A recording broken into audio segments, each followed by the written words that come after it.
October 18th, 1966, 6 p.m. San Giovanni Rotondo. Padre Pio is in the confessional when a woman with terminal cancer approaches. Doctors had given her 3 weeks to live. She asks, "Is there a saint who understands medicine?" Padre Pio glances at the clock. It's exactly 6 p.m. He smiles gently. Today is St. Luke's Day, the doctor of heaven, and at this very moment, at 6 p.m. on the 18th, he is listening. The woman prays with all her heart. 18 days later, the tests show complete remission. The oncologist writes in her chart, "Unexplainable," but Padre Pio knew there was a protocol, a spiritual medical secret that the Church had safeguarded for centuries.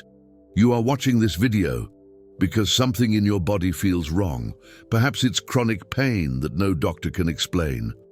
Maybe it's a diagnosis that knocked the wind out of you. Or perhaps it's that spiritual anguish that sickens the soul and contaminates the body. You've been to so many doctors' offices, taken so many pills, had so many tests, and still no answers. Human medicine has reached its limit. But there's another kind of medicine, the medicine of heaven. And the doctor in charge of it has a name, St. Luke, the only evangelist who was a physician, the only apostle who understood both body and spirit, and Padre Pio discovered how to access him. In the next few minutes, you're going to discover the complete protocol that Padre Pio used for medically impossible cases. I'm not talking about generic faith. I'm talking about a precise method, with a specific time, a documented prayer, and results proven by the Vatican. You'll learn about 5 cases of healing that science couldn't explain. You'll understand why the number 18 is the spiritual key to divine medicine. And most importantly, you'll know exactly what to do at 6 p.m. today to activate the intercession of St. Luke in your life. But before anything else, you need to understand who St. Luke was, not the stained glass saint you see in church. The man of flesh and blood, a trained physician, a cultured Greek from Antioch, born in the year 10 AD into an elite family. He studied medicine at the best school of the time, had his own practice, treated the wealthy, made good money. His future was secure until he met Paul and abandoned everything, sold his practice, left Antioch, and spent 30 years traveling with Paul, caring for the sick whom Roman medicine rejected, lepers, the blind, the paralyzed, the possessed. Luke was the doctor of the discarded, and it was in this practice that he discovered something. Faith and medicine are not mutually exclusive. They complement each other. Luke is the only evangelist who describes diseases with medical precision. When he talks about Peter's mother-in-law with a fever, he doesn't just say fever. He says high fever, prostration, chills. Doctor's diagnosis. When he describes the man with the withered hand, he doesn't just say paralysis. He says progressive muscular atrophy, right hand, without sensitivity. Clinical terminology from the 1st century. Luke wrote like a doctor, because he was a doctor, and even after he converted, he never stopped being one. He simply expanded his field of practice from the body to the body and the soul. Padre Pio understood this. In 1958, he created the Home for Relief of Suffering, a hospital. Many people found it strange. Why would a mystic build a hospital? If he has stigmata, if he has miracles, what's the need for medicine? Padre Pio's answer was always the same, because St. Luke did both. He prayed and he operated. He blessed and he prescribed. The supernatural doesn't negate the natural. It completes it. Padre Pio would say, St. Luke is the saint who shows that God does not despise the body. God created the body. God cares for the body. And for that, he placed a doctor among the apostles. And it was by studying St. Luke that Padre Pio discovered the pattern, the protocol, the temporal key to divine healing. Everything revolved around the number 18. St. Luke is celebrated on October 18th. His gospel has 18 exclusive parables that the others don't have. There are 18 physical healings reported in the book of Acts that he wrote. And in the Vatican archives, Padre Pio found something that changed everything, a manuscript from 1200 AD, written by a Benedictine monk, that recounted a tradition. Pray to St. Luke at 6 p.m. on October 18th for 18 days for impossible healings. The monk recorded 47 cases, tumors disappeared, blindness reversed, paralysis cured, all documented, all investigated by the Church, and all archived in silence. When Padre Pio read that, in 1955, he was dealing with a personal case. His brother, Michael, had stomach cancer, terminal stage. The family was already preparing the funeral. Padre Pio took the manuscript, noted the protocol, and started on October 18th of that year, at 6 p.m. sharp. He prayed the prayer of St. Luke. He did this for 18 days. On the 18th day, Michael went to the doctor. New biopsy. The tumor had vanished. The doctor, a staunch atheist, wrote in the report, "Spontaneous remission of unknown origin." But Padre Pio knew the origin, St. Luke, the doctor of heaven. From then on, Padre Pio began to indicate the protocol, discreetly, only in confession, only for serious cases, and the results began to accumulate. 1957, a girl with leukemia, given up for dead, 18 days of prayer, complete cure. 1959, a man with amyotrophic lateral sclerosis, wheelchair-bound, 18 days. He walked again. 1961, a woman with systemic lupus, kidney failure, 18 days, kidneys functioning. 1964, a baby with hydrocephalus, indication for risky surgery, 18 days of prayer, fluid reabsorbed naturally. In all cases, Padre Pio asked for the same thing, secrecy. Don't tell anyone until the 18th day. Let St. Luke work in silence, as he always has. But there's one story that Padre Pio never asked to hide, because it needed to be known. It was October 1966, the 18th. A woman named Evelyn Bellwether, 42 years old, from Naples, arrived in San Giovanni Rotondo. She had pancreatic cancer with metastasis. The doctors gave her 1 month to live. There was no more treatment. It was just palliative care.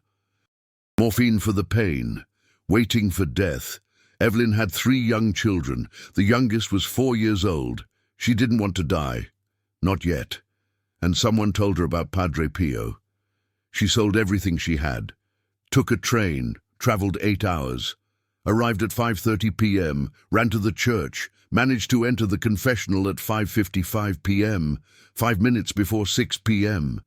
When she told him the diagnosis, Padre Pio looked deeply into her eyes and asked, "Do you trust doctors?" She said, "Yes, but they can't do anything else." Padre Pio asked again, "Do you trust doctors?" She didn't understand. Repeated, "Yes, Father, but—" Then Padre Pio interrupted, "Then trust God's doctor. St. Luke, a real doctor, trained, competent, and now working on the other side, with resources that no hospital has." He took a piece of paper, wrote something, gave it to her, and said, "At 6 p.m. today, pray this, every day, for 18 days. Don't tell anyone, not even your children, only between you and St. Luke, doctor and patient, a spiritual consultation. On the 18th day, return to the hospital, have new tests done, and bring the results back to me." Evelyn walked out of the confessional. She glanced at her watch. 6 p.m., right on time. She unfolded the paper. It was a prayer. Simple, direct, almost clinical. Saint Luke, physician of Christ and evangelist of mercy. You who healed so many bodies and recorded so many cures, you who know the pain of the flesh and the faith of the soul, intercede for me before the Supreme Physician, so that my body may be restored according to divine will. And if it is my time to depart, may I have peace, but if there is still a mission, may I have healing. In the name of the Father, the Son, and the Holy Spirit. Amen. Evelyn prayed, right there, in the church, at 6 p.m. on October 18th, 1966. And she felt something, a warmth in her abdomen. It wasn't pain.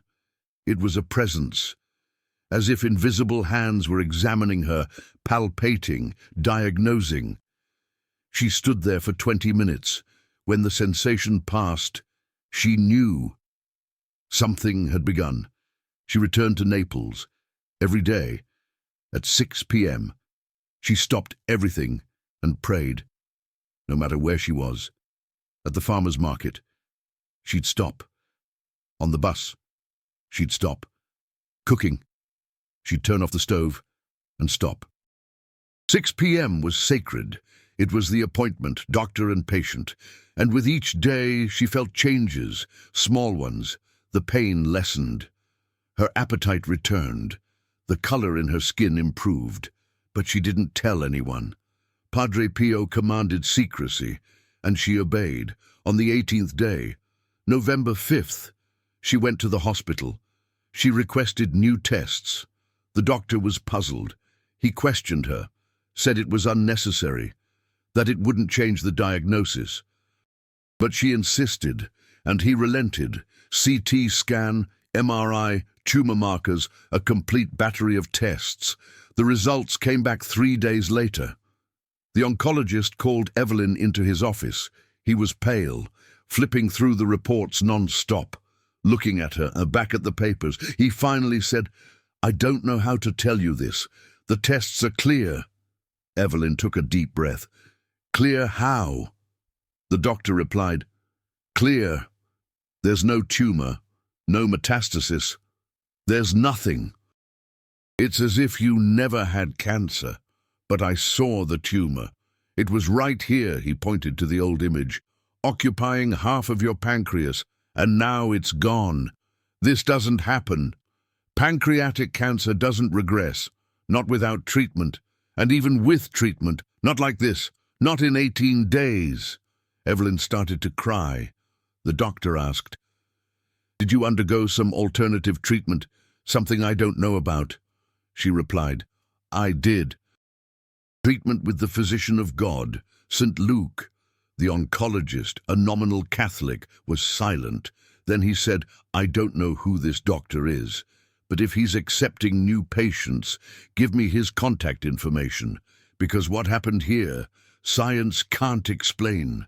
Evelyn gathered the test results, boarded a train, and returned to San Giovanni Rotondo. She arrived on November 9th, entered the confessional, showed the reports to Padre Pio. He read them, smiled, returned the papers, and simply said, "St. Luke is fast. A good doctor doesn't delay. He diagnoses, he treats, he heals." Glory to God. Evelyn's story got out. Her children told people. The neighbors spread the word. The Naples newspaper published it, and hundreds of people began seeking out Padre Pio, asking about St. Luke. He always repeated the same thing. It's not magic, it's medicine, divine medicine. St. Luke is still a doctor. He just changed offices. Now he practices from heaven, but he's still practicing, and he has a specialty, impossible cases, those that human medicine has given up on, because St. Luke knows that impossible is relative. For God, everything is curable. The question is, what is the right cure? Sometimes it's physical, sometimes it's spiritual, sometimes it's acceptance, but it's always a cure. And Padre Pio taught, when you pray to St. Luke, you're not asking for a miracle. You're scheduling an appointment, and like every appointment, there's a protocol. First, timing, 6 p.m. It's not superstition, it's spiritual symbolism. 18 is St. Luke's number, and 6 p.m. is the end of the workday, the time when doctors' offices close. But St. Luke's office never closes. When the earthly doctors hang up the phone, St. Luke answers it. Second, duration, 18 days. It's not rushing things. It's treatment. A serious doctor doesn't cure in 5 minutes. He evaluates, he monitors, he adjusts. St. Luke does the same, spiritually. In those 18 days, he is diagnosing not just the disease, but the root cause, the spiritual cause, because many illnesses originate in the soul. Resentment that becomes gastritis, bitterness that becomes hypertension, guilt that becomes depression.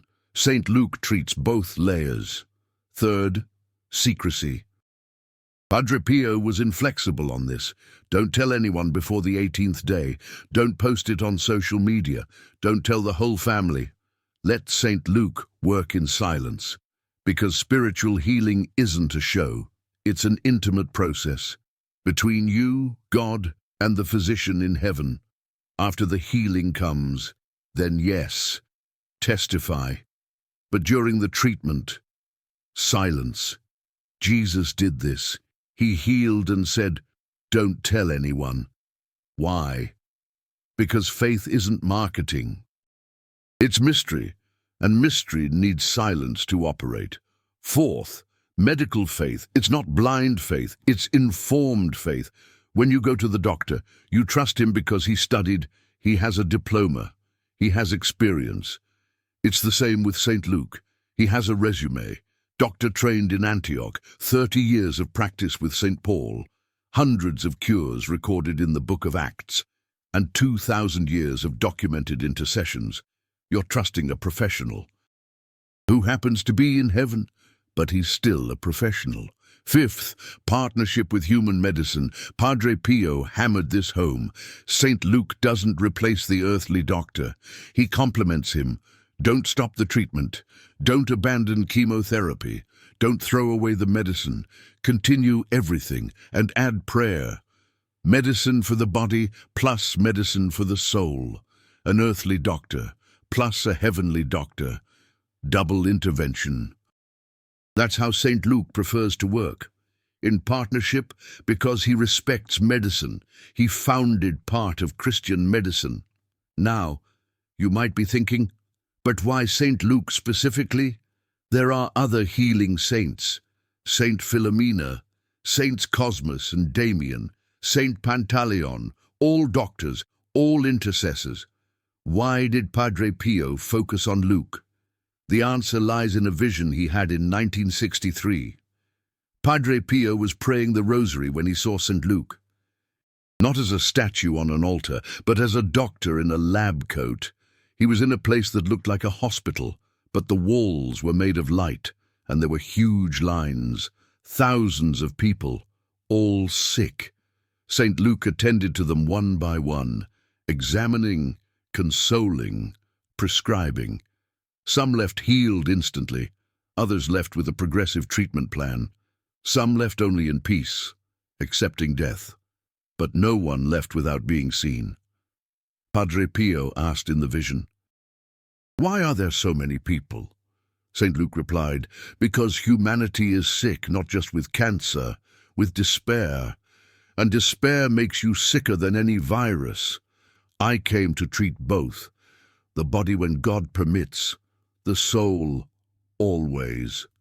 Padre Pio then asked, "How do people reach you?" St. Luke said, "Through the number 18, it's the password to my office, 6 p.m., the 18th of the month, for 18 days. Whoever uses this password, I will see, no exceptions." The vision ended.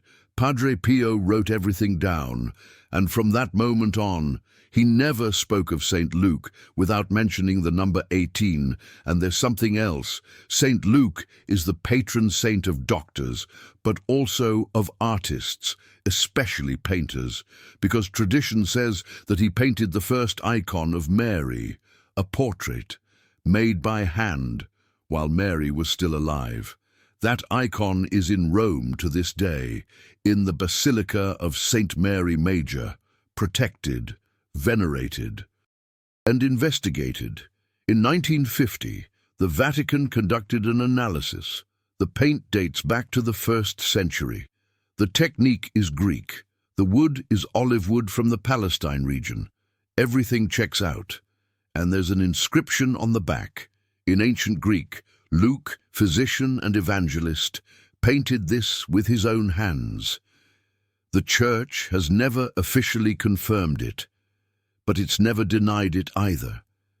And Padre Pio believed it. He would say, "Saint Luke is the saint that unites science and faith, medicine and art, body and soul. That's why he heals completely. He doesn't just treat the symptom. He treats the whole person." Let me tell you another story. 1968, Padre Pio's last year of life. A doctor from Milan, Dr. Franklin Marino, a renowned cardiac surgeon, travels to San Giovanni Rotondo, not out of faith, but out of scientific curiosity. He had heard about Padre Pio's healings and wanted to debunk them. He thought it was placebo, suggestion, coincidence. He arrives, requests a meeting. Padre Pio agrees. Franklin enters arrogantly and presents a case, a patient with severe heart failure, ejection fraction of 20%, inoperable, life expectancy of 6 months. He asks, "What would you do?" Padre Pio replies, "I would pray to St. Luke." Franklin laughs. He says, "With all due respect, Father, but prayer doesn't reverse myocardial fibrosis." Padre Pio looks at him firmly. "And will surgery reverse it?" Franklin is silent. "No, surgery won't solve it. A transplant would be the only option. But the patient isn't eligible." Padre Pio then says, "Then you have exhausted earthly medicine. How about trying heavenly medicine?" Franklin left annoyed, but something stayed with him. He returned to Milan and went to see the patient. Without much conviction, he taught him the prayer to St. Luke. He said, "Look, there's a priest there who wants you to pray this. It can't hurt to try." The patient, a 68-year-old man named Joseph, took the paper, read the prayer, and asked, "Is that all?" Franklin replied, "Yes, that's all. At 6 p.m. for 18 days. Joseph agreed. Started that day. Franklin didn't even follow up closely. He was busy with other cases. A month passed. Joseph returns for a routine checkup. Franklin orders an echocardiogram and almost fell out of his chair. Ejection fraction 38%. It went from 20% to 38% in 1 month, without new medication, without a procedure, without anything. Franklin repeats the test, sends it to another lab, same result. He calls Joseph. "What did you do?" Joseph replies, "I prayed every day at 6 p.m. to St. Luke."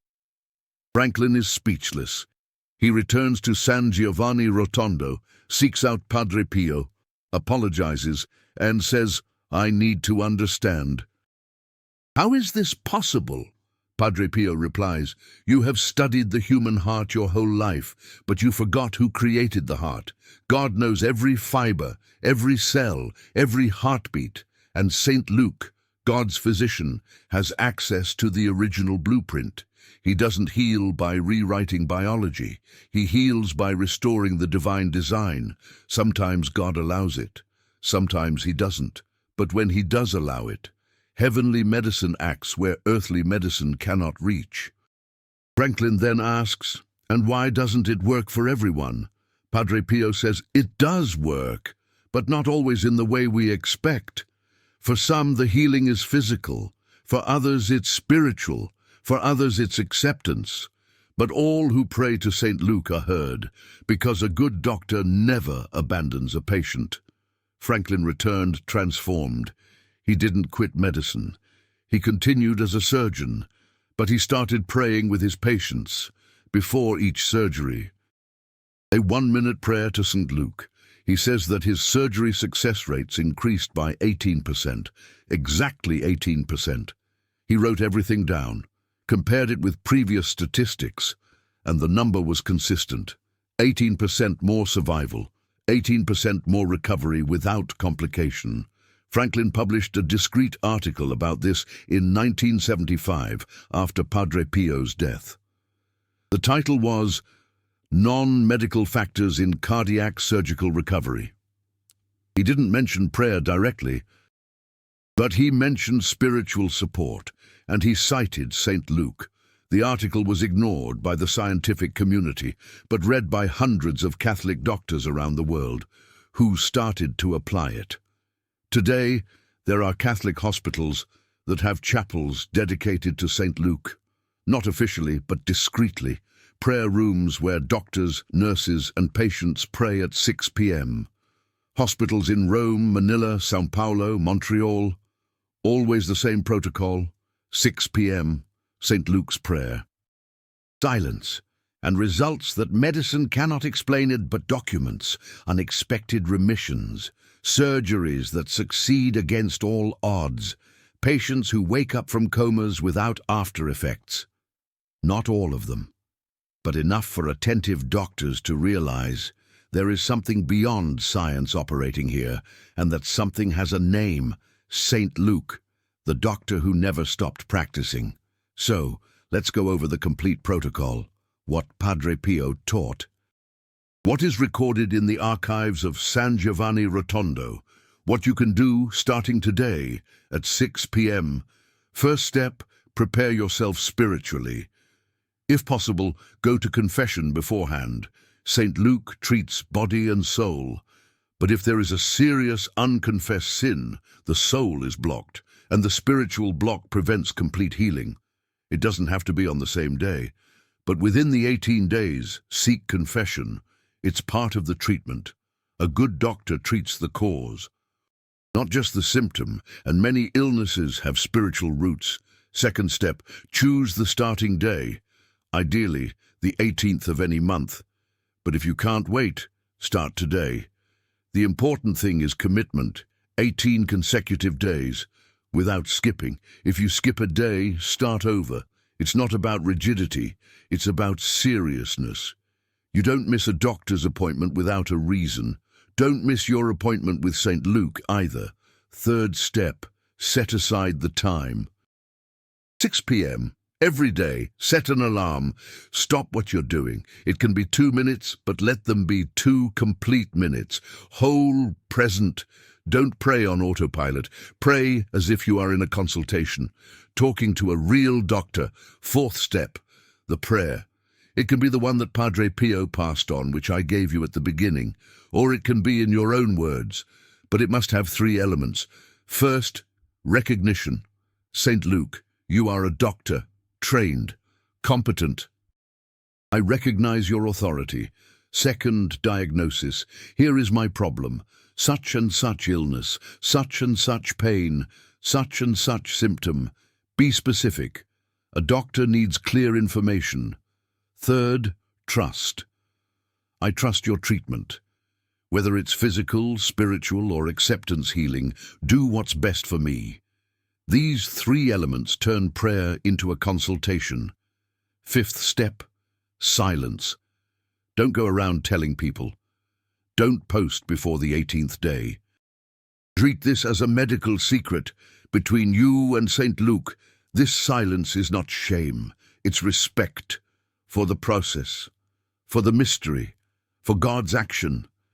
After the 18 days have passed, then yes, testify, show the tests, tell the transformation. But during the silence, step 6, continue with your medical treatment. Don't abandon your medication. Don't cancel appointments. Don't stop chemotherapy. St. Luke works in partnership with earthly doctors, not in competition. If your doctor tells you to do something, do it, and add prayer, a dual approach, earthly medicine plus heavenly medicine. Step 7, observe the signs.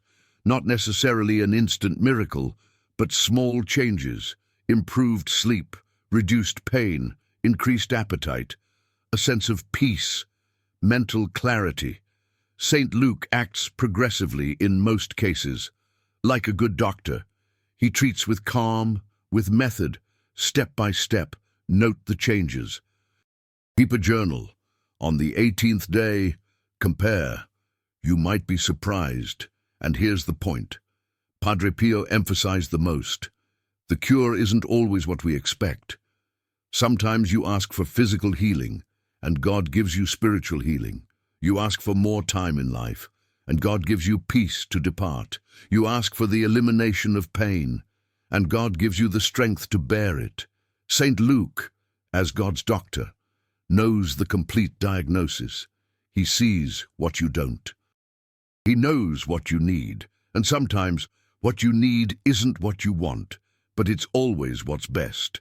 This trust is difficult, but essential, because a good doctor sometimes denies a patient's request, not out of cruelty, but out of knowledge. He knows that it will worsen, or that there is a better approach. Trust the doctor, even when you don't understand. Padre Pio told a personal story. 1964, he himself was ill, chronic bronchitis, constant chest pain, difficulty breathing. At 77 years old, he knew his body was nearing its limit. A young friar asked, "Padre, why don't you pray to St. Luke to heal yourself?" Padre Pio looked at him and said, "I pray every day at 6 p.m. for years, and St. Luke is healing me, not in the way you think. He hasn't taken away my bronchitis, but he has taken away my fear of death. He hasn't eliminated my pain, but he has given me meaning for it. He hasn't prolonged my life indefinitely, but he has given me peace to live each day that remains."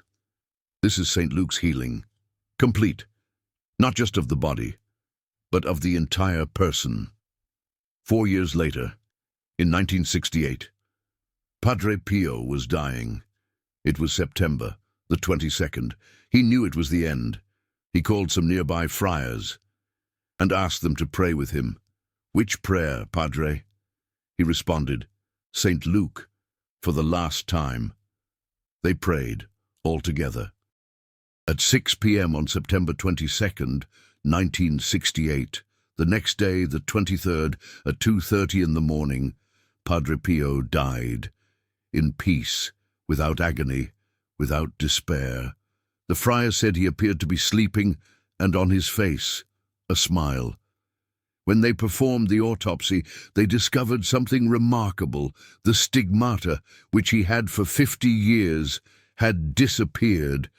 The skin on his hands and feet was smooth, without marks, without scars, as if they had never existed.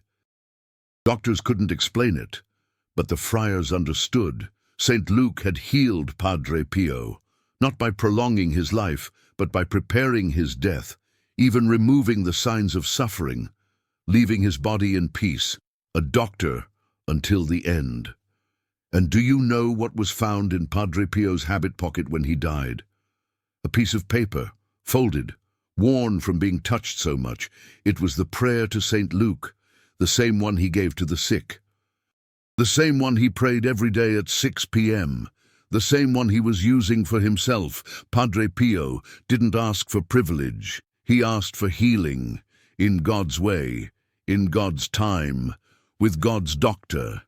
And it was granted, fully. Now I'm going to tell you something that might change your perspective. The greatest healing St. Luke performs isn't for cancer, isn't for paralysis, isn't for terminal illness. It's for despair, Padre Pio said. The disease that kills the most doesn't show up on tests. It's despair, the feeling that God has forgotten you, that you are alone in your pain, that there is no way out. This despair kills the soul, and a dead soul makes the body sicker than any virus. St. Luke heals that. When you pray to him, when you mark that spiritual appointment at 6 p.m., you are saying, I am not alone.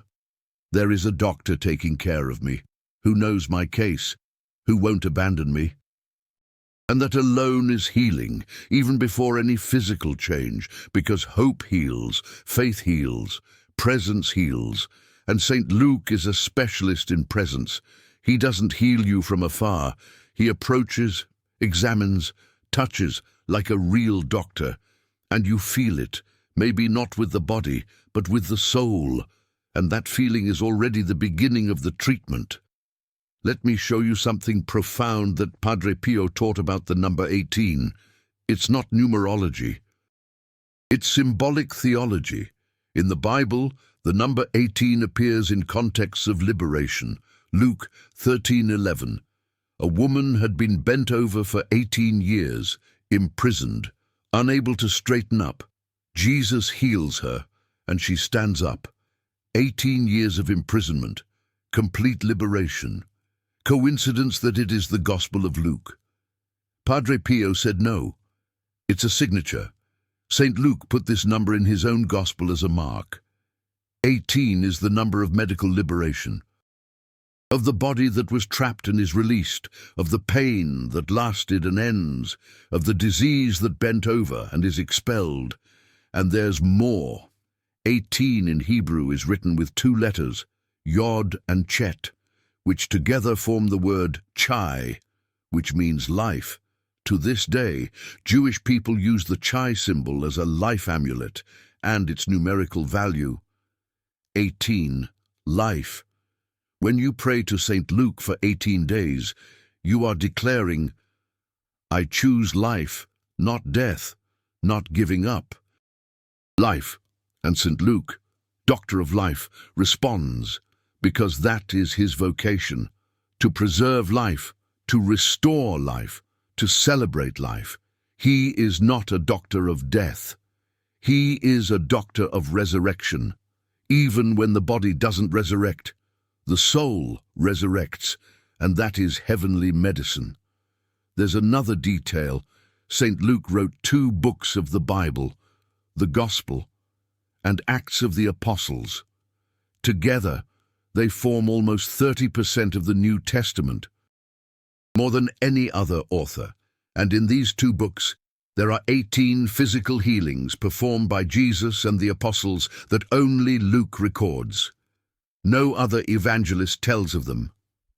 Only him. Why? Because he was a doctor. He paid attention to the clinical details. He valued the healing of the body. For him, the body wasn't disposable.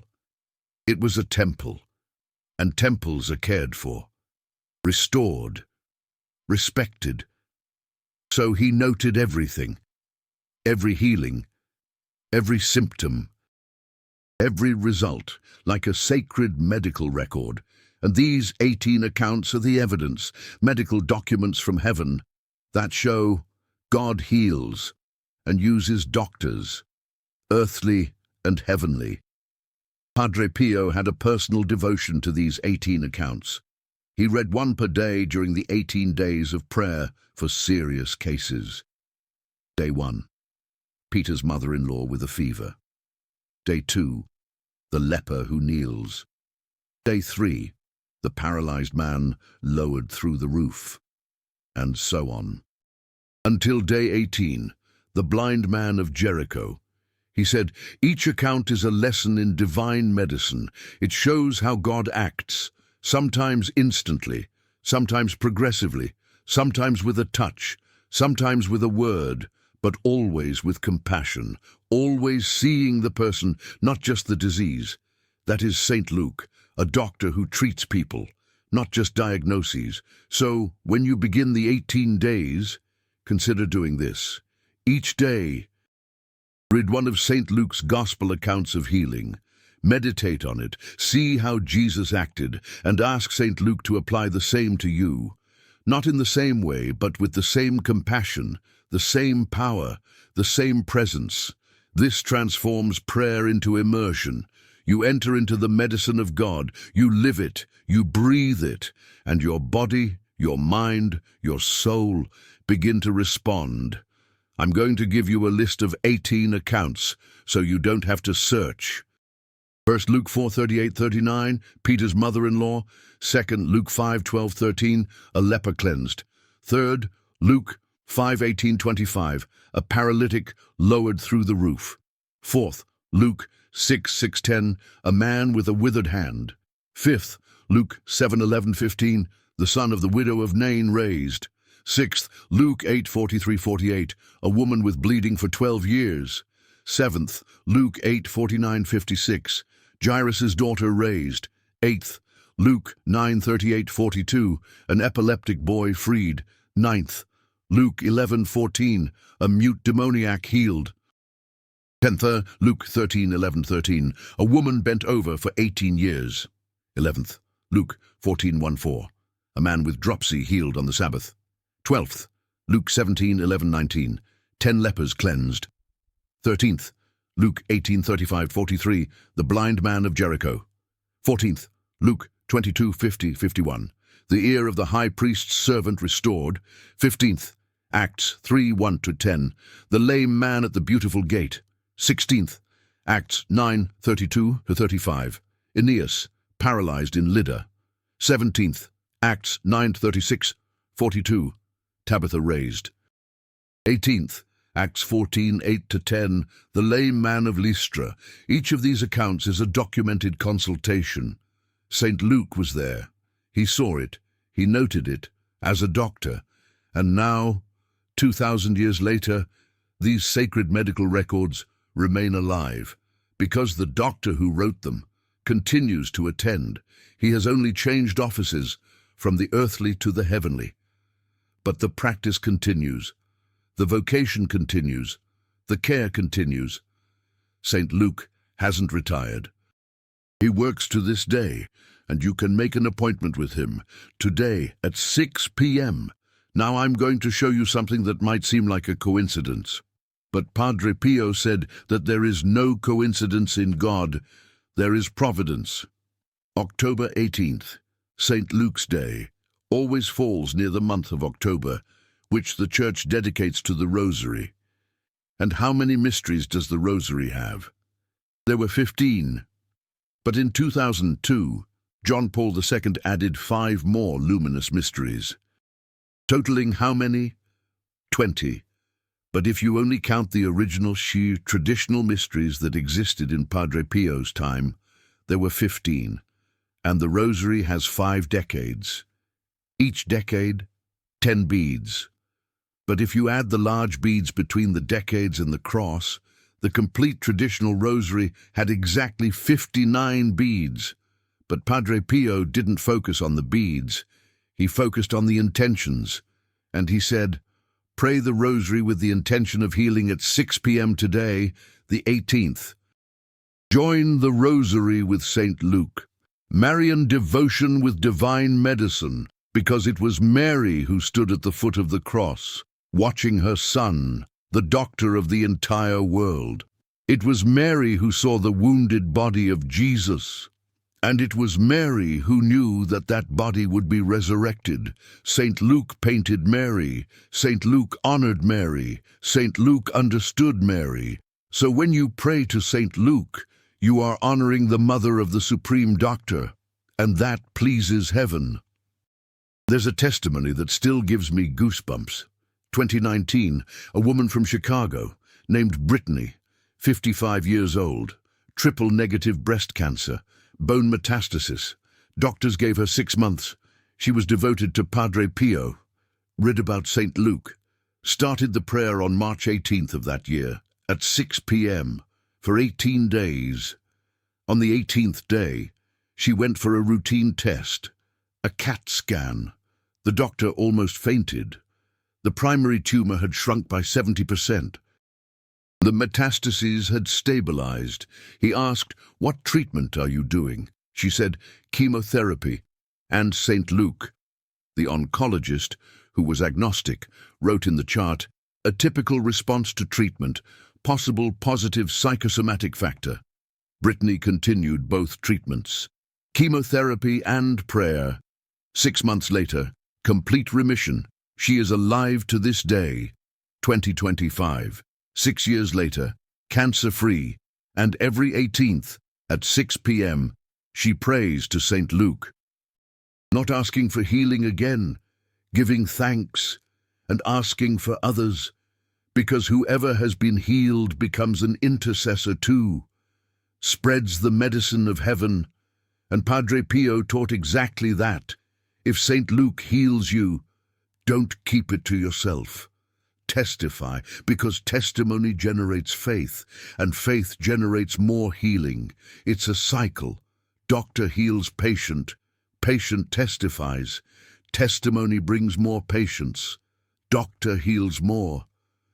And St. Luke's office has no limit to the number of places. He serves everyone, without distinction, rich, poor, Catholic, Protestant, atheist, agnostic. He was a doctor before he was a saint, and a doctor doesn't ask for religion. He asks, "Where does it hurt?"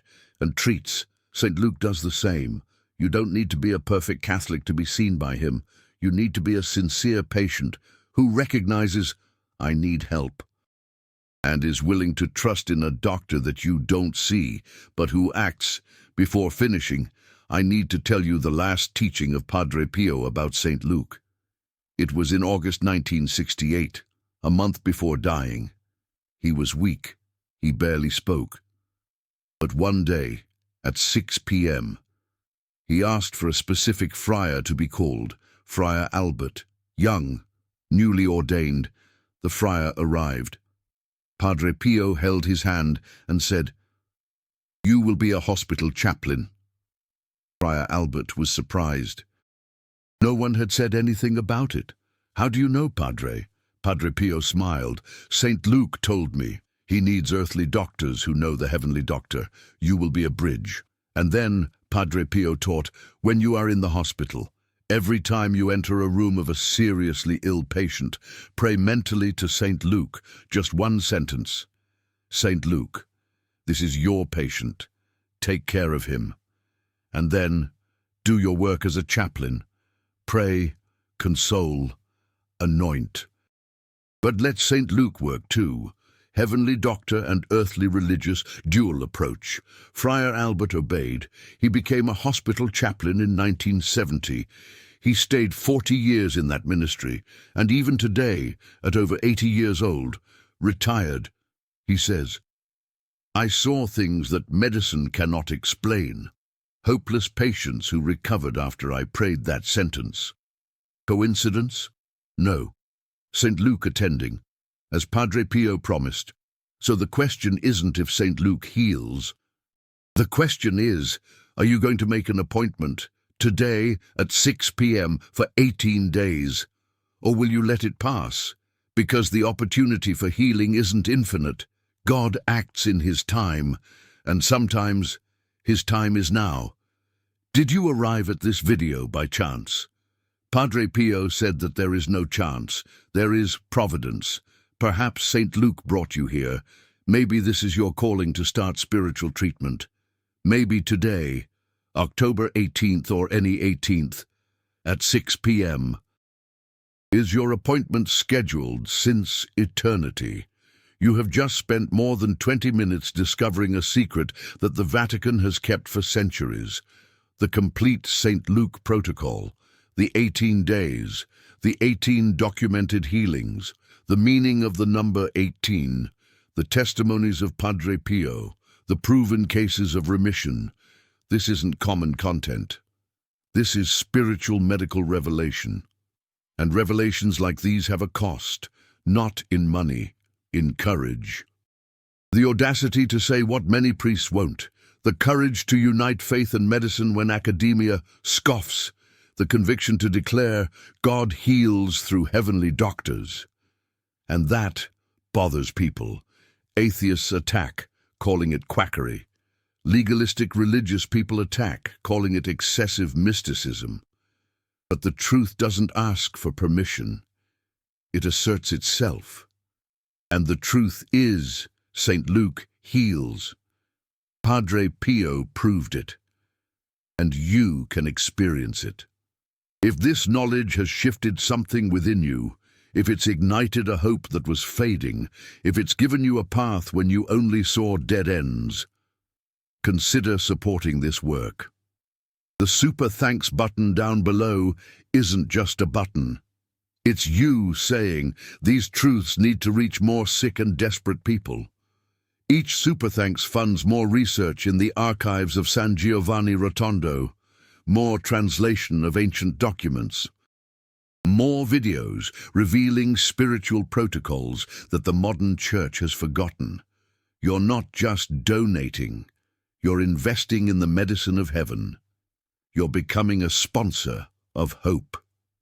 Padre Pio used to say, whoever spreads the truth of God, even without speaking, is already evangelizing.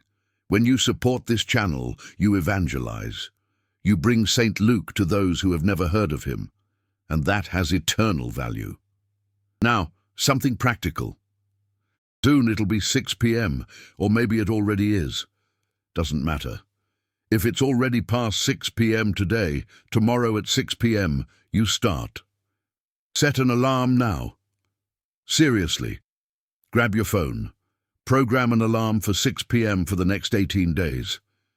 Alarm title, St. Luke's Appointment. Because if you don't do it now, you'll forget. And then those 18 days will turn into 180 days of procrastination. Doctors don't see patients who don't book appointments. Book now. Mentally. Spiritually, with God as your witness. And keep it. And in the comments, I don't want you to write what you thought of the video. I want you to take a stand. Team, I've already received healing with St. Luke, versus team, I'm going to start praying at 6 p.m. today. Which one are you? And if you have the courage, share. What illness? What pain? What diagnosis are you bringing to the divine doctor?